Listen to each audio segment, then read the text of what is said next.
Assalamu alaikum. This is Ghulam Ahmad Khan and you are watching Learn with Khan YouTube channel. In this video lecture we are going to discuss prepositions.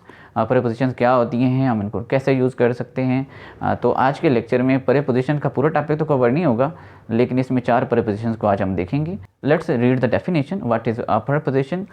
A word that comes after a noun or pronoun to show the relationship between that noun, pronoun and another word in a sentence, indicating things like location, time or direction.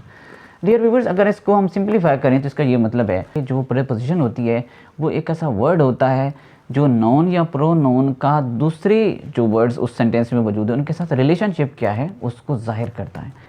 सबसे पहले जो preposition है इसको हम तब use करते हैं जब हम किसी एनक्लोज्ड एरिया की बात कर रहे होते हैं। एनक्लोज्ड एरिया का मतलब ये है कि जब हम किसी ऐसी जगह मौजूद हैं जो कुछ एतराफ़ से बंद है तो उसको हम एनक्लोज्ड एरिया कहते हैं। जैसे हम अगर रूम में होते हैं तो I can say I am in the room, मैं ये नहीं कहूँगा I am at the room. इनको हम जनरल लोकेशन के लिए भी इस्तेमाल करते हैं। जैसे हमने किसी शहर का नाम लेना हो तो फिर हम कहते हैं इन लाहौर, इन कराची, इन हैदराबाद।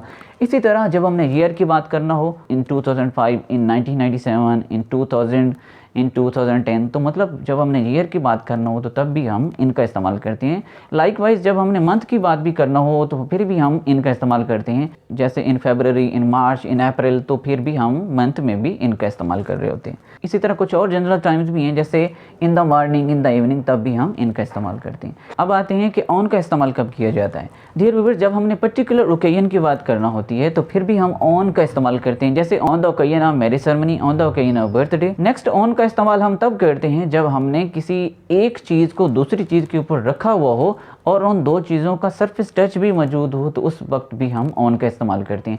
फॉर एग्जांपल, ये स्केल है, अगर मैंने इसको टेबल के ऊपर रखा है तो फिर मैं कहूँगा the scale is on the table. इसी तरह डेट के साथ भी हम ऑन इस्तेमाल करते हैं और डे के साथ भी हम ऑन का इस्तेमाल ही करते हैं।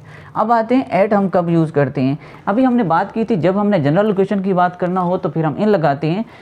ऑन द कंट्रेरी, जब हमने पर्टिकुलर लोकेशन की बात करना होती है तो फिर हम एट का इस्तेमाल करते हैं। जैसे हम कहते होते हैं एट द डोर, जैसे हम कहते हैं at Arshad restaurant in Lahore etcetera. Lahore से पहले इन लगा हुआ है क्योंकि यहाँ पे जनरल लोकेशन की बात है, लेकिन अरशद रेस्टोरेंट से पहले हमने एट लगाया है क्योंकि यहाँ पे पर्टिकुलर लोकेशन की बात है। इसी तरह हम एट नून लगाते हैं और नाइट से पहले भी हम एट लगाते हैं। अब आते हैं इस बात के ऊपर कि इनटू का हम इस्तेमाल कब करते हैं। डियर व्यूअर, जब एक चीज़ आउटसाइड से इनसाइड की तरफ मूव करेगी तभी हम इनटू लगाएंगे। नंबर 2, जब एक चीज़ की स्टेट में, हालत में चेंज आएगा तब भी हम इनटू लगाएंगे।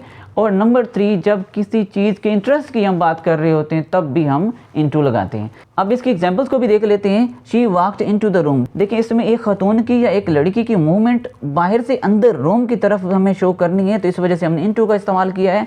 इसी तरह जब किसी चीज़ की हालत में, स्टेट में चेंज आता है तब हमने इनटू लगाना होता है। जैसे मैंने लिखा है the chicken transformed into a big hen, तो एक चिकन था, अब वो ट्रांसफॉर्म होकर किस में आ गया, एक बिग हैन बन गया, तो फिर इसके लिए भी मैंने इनटू लगाया है। इसी तरह she was absorbed into the thoughts, तो एक बंदा जो सोचों में गुम था उसके लिए भी मैंने क्या कर दिया, इनटू का इस्तेमाल किया। आई होप सो कि ये जो 4 प्रीपोजिशन आज हमने स्टडी किए हैं इनको आप लोगों ने अच्छे से समझ लिया होगा। At the end of this video I would request you to please like this video, share it and subscribe my channel. Thank you very much.